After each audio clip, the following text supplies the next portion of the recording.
Hey, everybody. We are live at the Paste Studios right now with Nakhane. Nakhane, thank you for being here. Thank you so much. Yeah, thanks for doing this on show day. I know you're out of here and headed straight over to Baby's All Right. Baby's okay. Yeah, it is, as you know from my description, an absolutely beautiful stage. I think you're going to love it. It's People a unique have bigged place it up over there. a lot. It better be fucking amazing. Yeah, it is. And there's food. And There's food? the drinks are not that expensive by New York standards. So it's all around a good place. Sounds nice too. I think you will enjoy it. Have a great show tonight. Thank you. And we're about to see an outstanding session here today. The sound check has sounded great. And I can't wait to share your music with the internet right now. Hello, Internet. Yeah. So You Will Not Die is the album. It's out right now. Congratulations on that. Thank you. Yeah. Can you tell us what you're going to do first? I'm going to do a song called You Will Not Die. It was written, it was the second last album I wrote for the album. And basically, you know, the decisive song where I was like, okay, this is the title of the album. What else do I know about it? What it's about? It's about abandonment. And being at a place where you can look at the people who abandoned you and say, fuck you. Because it takes a long time. Most of the time you just want them to love you. And then there comes a point where you just don't need their love anymore. And as much as this song is, you know, lament, it is also a middle finger up. Good, man. Well, congratulations to you for having grown into yourself. And that doesn't happen for I mean, I still everybody cry in about a it every lifetime. Thursday, but growing I'm into mostly yourself okay. enough to know that there's no problem internally, that there is a problem externally, and just to give the finger to those creating that problem is not something that everybody reaches. So good for you for getting there, and then spreading this message and letting us amplify it through the internet right now. We're Thank you for happy giving about me the all of it. opportunity to say fuck you. Yeah, fuck yeah. It's underrated. I say it constantly. Fuck? Yeah. It's the best word in the world. Yeah, and I know I don't curse on these until the artist starts cursing, and then the floodgate is fucking open, Because and we go for all the it. time, to the Yeah. point where my boyfriend's father, it was the first time I'd gone to their house, visited their house. You didn't stop cussing in front of the in front of. Fuck that, I'm not going to do that. You must know who I am. But I take it easy around my But we in-laws, were but Facebook friends before we met. And he was like, oh, congratulations on all your work, etc., but your language. And I was like, isn't it great? And he was like, you need to calm down. I was like, no, Peter. that's part of the It's not deal. gonna happen. You know who I am now. It's much more fun that way. Yeah. Yeah. Christmas table. The most appropriate time for the F word and all of the colorful language that comes along with it. You have no idea. We get into politics, I would imagine. So cursing and politics at the same time, and religion. Not much religion, because the British, as much as they gave it to everyone else in the world, have decided to abandon it. Politics, I try to talk about politics, but I don't know if people are that interested. They're bored of me always hammering on and on and on about white privilege. A topic worth mining and worth discussing. Speaking of Tropic Thunder and Mr. Robert Downey Jr. just offline right before we went live. Blackface is not okay ever, even Yeah. if you think it's funny. And blackface started with being funny. They thought they were being funny. That's the whole idea of minstrel shows, is that they're caricatures. And caricature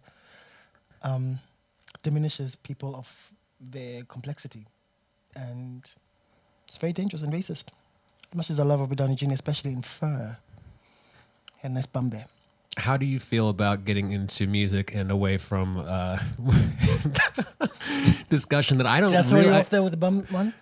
No, Ah, no, not at all, man. I'm not thrown off. I feel like perhaps music is the right move right now, and You done talking to me? no, not at all. But we've got 2 more segments to It's chat with okay. each other in between songs. It's I just okay. don't want to run I'll out of sing a shit. song about abandonment. Outside, yes. Thank you, man.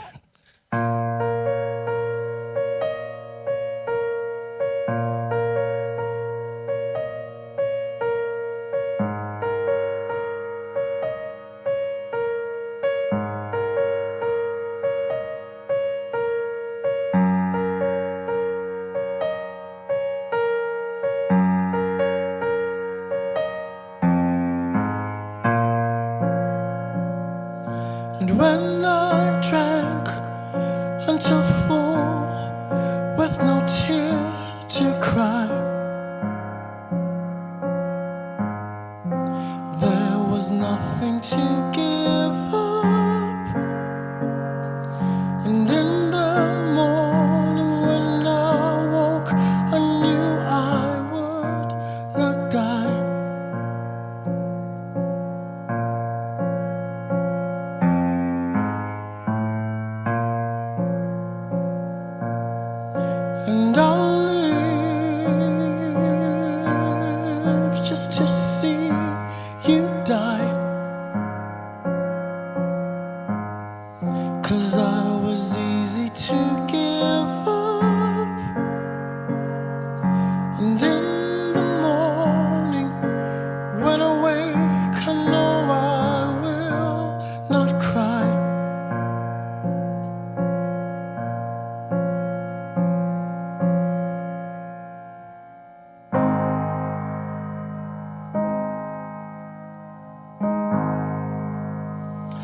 You sent me away.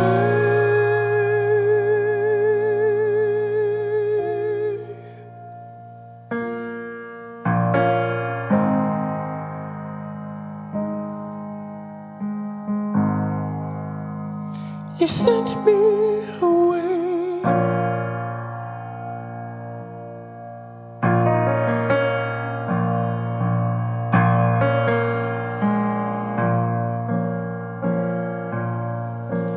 I've heard there's a light that's invisible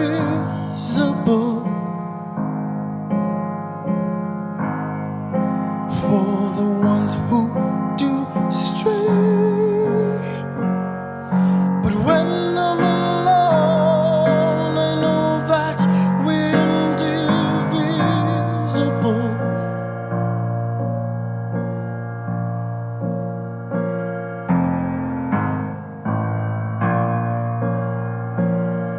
Still, when I drink until full, with no tear to cry,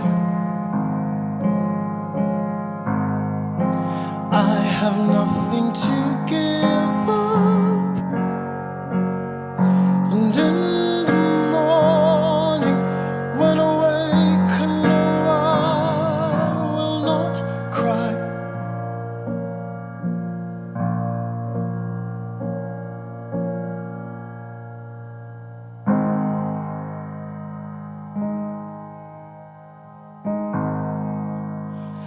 You sent me away.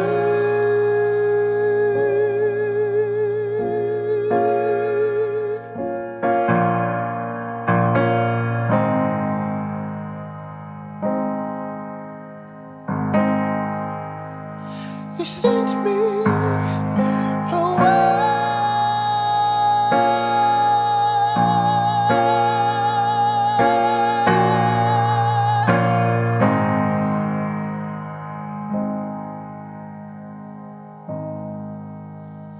You sent me away. Thank you. Thank you.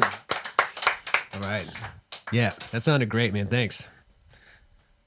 So speaking about the heaviest possible topics, you're talking about abandonment, talking about religion, talking about, I would like you, for people who might be discovering you for the first time right now, can you tell about, you're a gay man and you're, More queer now than I am gay.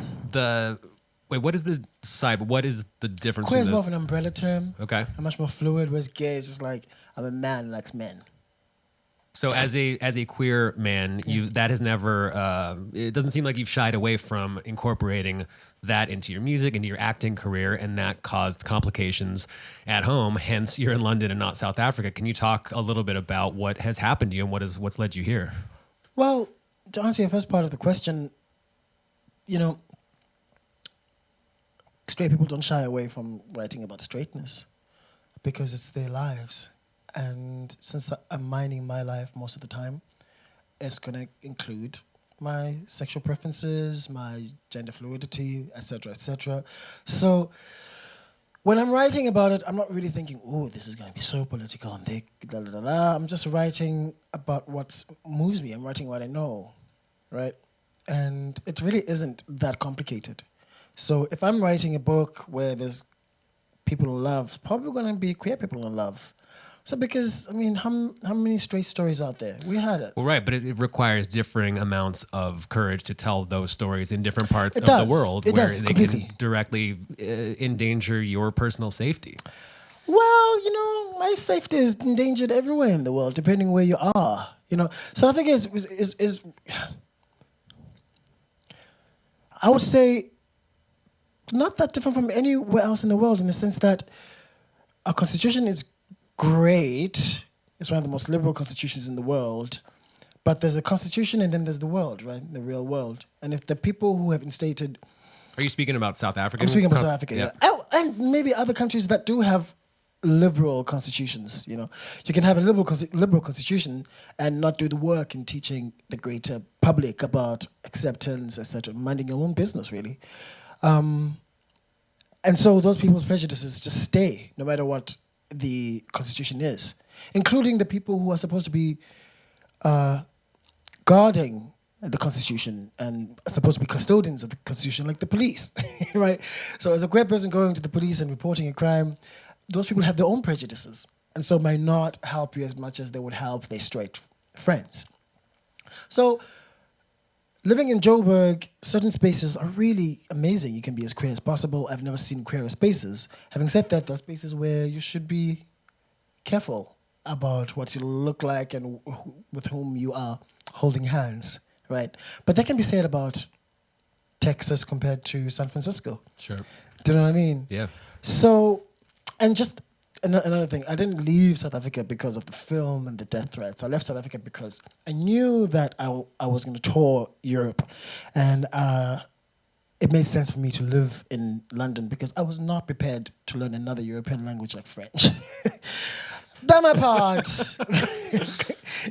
So I just went and I lived in England. And now my band, who are English, and tour Europe a lot, and it was going to be less expensive than me and a South African band going back and forth all the time. It just happened at the same time that, people are getting wild. Well, I'm glad that you're here doing this with us and This is cursing. so much fun. Dude, you weren't cursing that much at all in the last segment. No, because I'm a good Christian boy. Yeah, me too. Having said that, when Laura Marling released Semper Femina, She came in here and did she one of came in these. here. Yeah. So when I was going to do this place, I was like, oh my God, Laura Marling was here. It's always nice for me to hear, man, when people have seen our work. It's Fucking love a it. bit of flattery. I'm really excited. So are we we'll introduce the band, or is the full band for the next Not yet. song? Just we're drip feeding them into the show. The next person is Charlotte Heatherly. All right. The Happy birthday, legendary Charlotte. Heatherly. We can It's all a clap. When I birthday start today. clapping, we should all clap. Big girl. Calm down. This one's called Teen Prayer.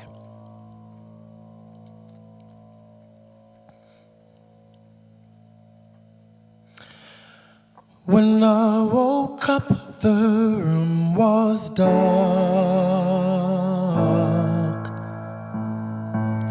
When I woke up, the room was dark. When I woke up without a friend, no hallelujah. When I woke up, the room was dark.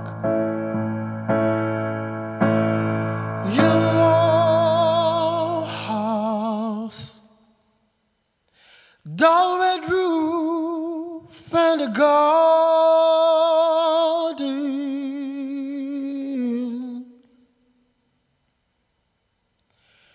In this house, we praise the Lord. I was a virgin. In my house, when I sing, the gods come calling.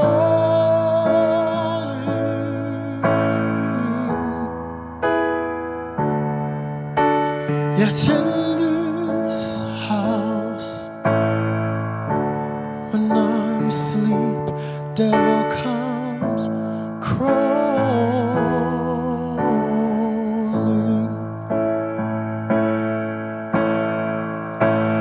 And when I sleep, the room is dark. When I sleep, the room is dark. When I sleep, I need your hand. Hey, hallelujah. When I sleep, the room is dark.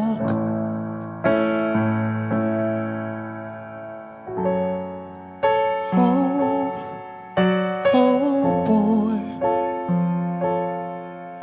white Jesus loves you now much more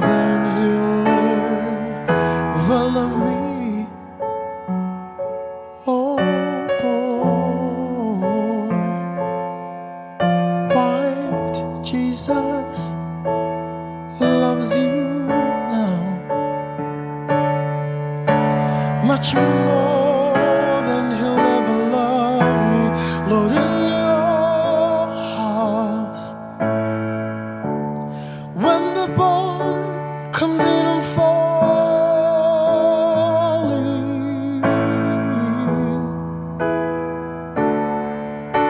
he pins me down, he moves in me, he keeps me crawling.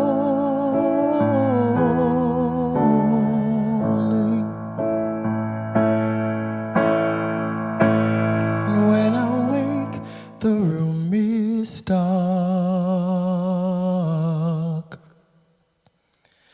When I wake, the room is dark. When I wake with him in me, Lord, hallelujah. When I wake, the room is dark. When I wake, the room is dark.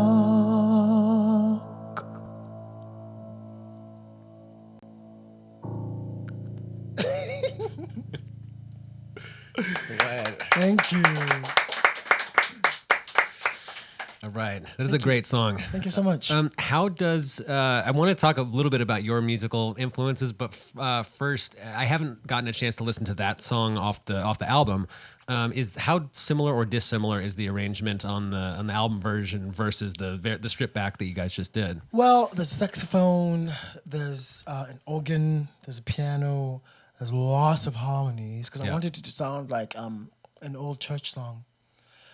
How did you have you played it this way before? Have you done a lot of press stuff like this before? On tour. Okay. I wanted it to be completely stripped down.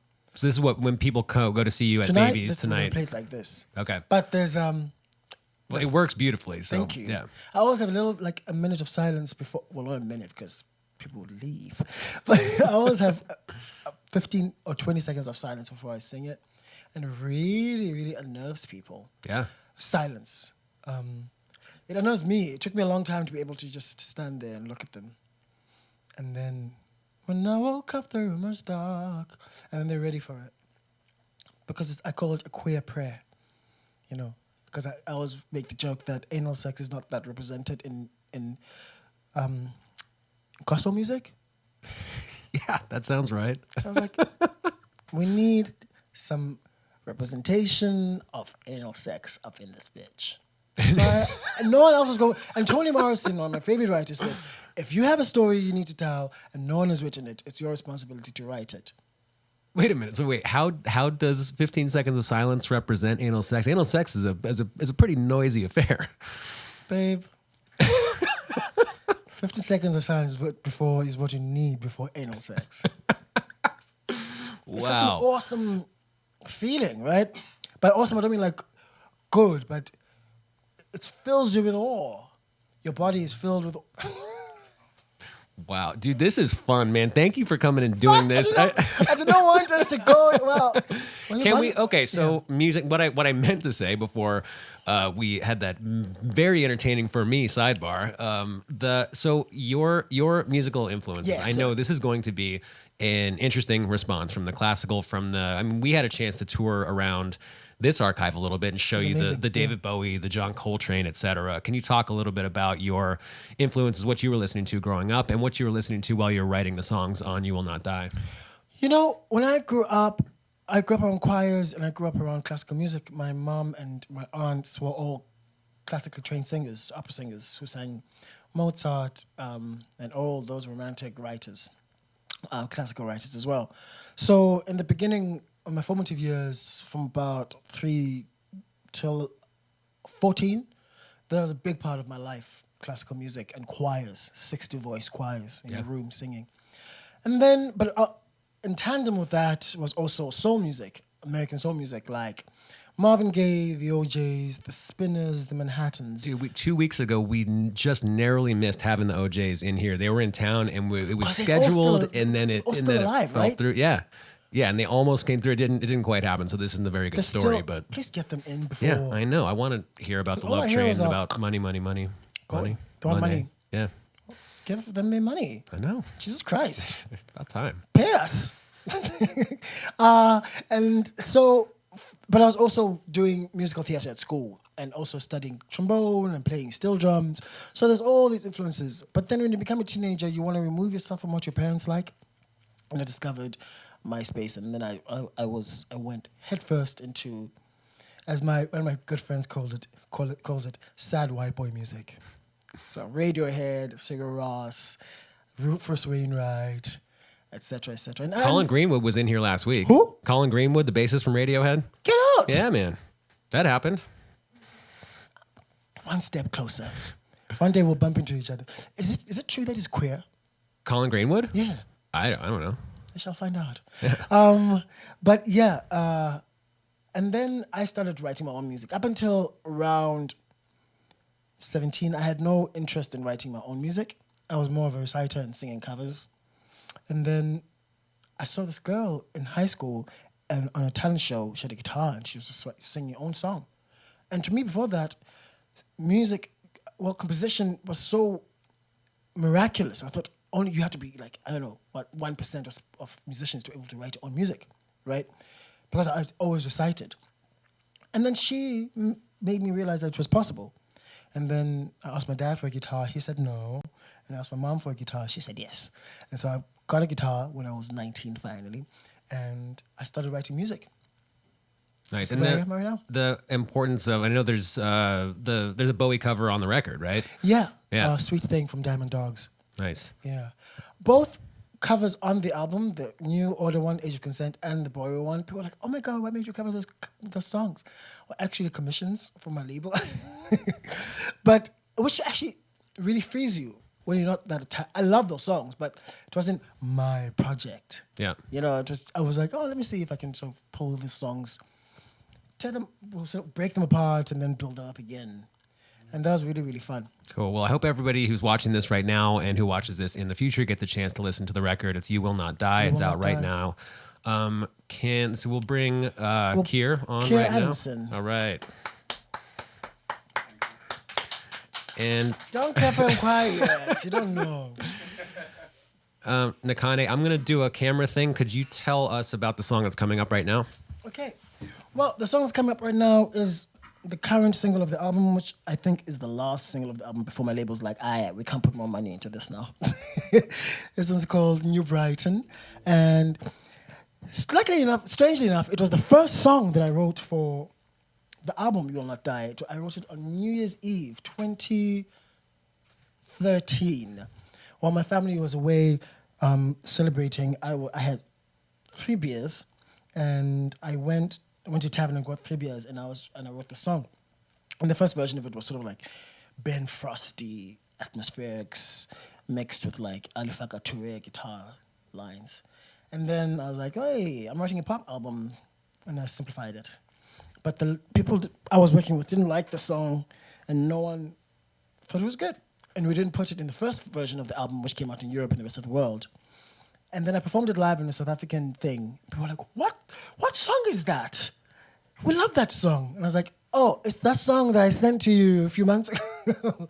And then and then we recorded it and then we released it here and added it to the deluxe version of the album. Yeah, these things constantly evolve in our relationship too. It always evolves. It'd be boring if it didn't. You know, and I'm really happy actually that it happened that way, because I think had it been on the album, the first version, it wouldn't sound like it does now, number one. And number two, I wouldn't have had Anoni sing or vocals on it, because she features on it. All right. This is a very stripped down version of it. The album version is like a sort of Arthur Russell disco thing. Yeah.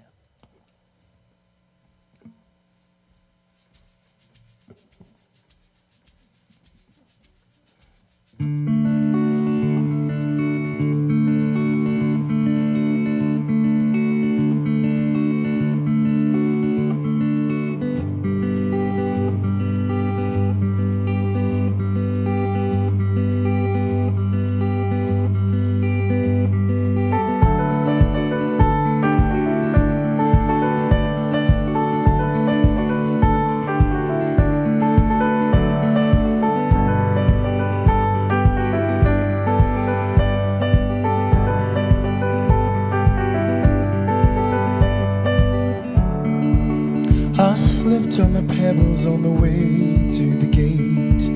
Held my balance on the cuff of your shirt. You were up,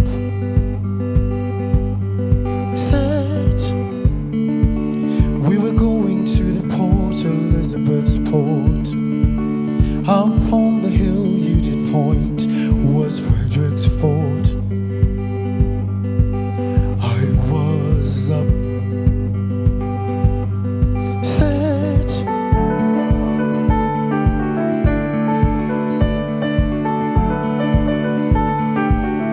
never live in fear again. No, never again. And oh, seraphim,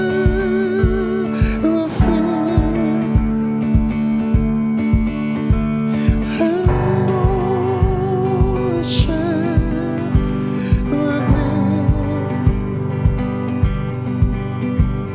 and oh, seraphim,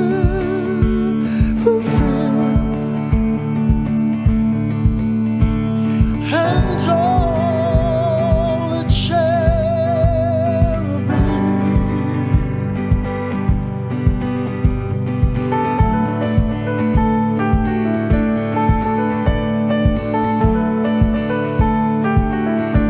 Never live in fear again. No, never again. Never knew them before, don't know them now. What about my mother and her sisters? Where was the name? I was up, said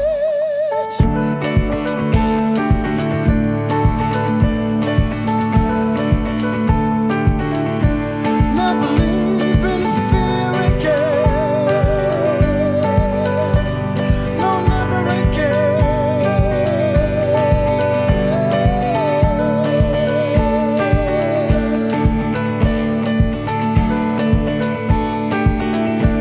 Never live in fear again. No, never again. And oh, seraphim,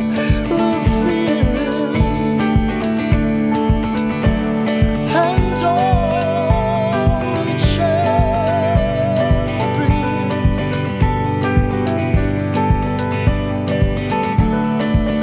Up in the black New Brighton sky was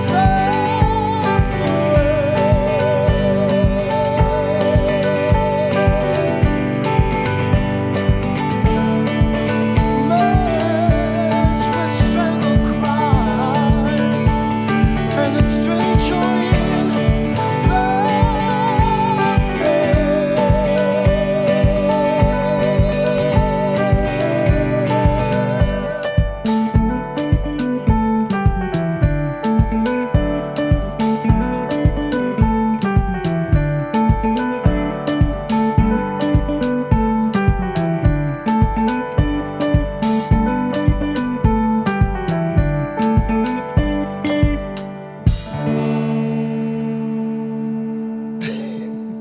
lovely one, the last note.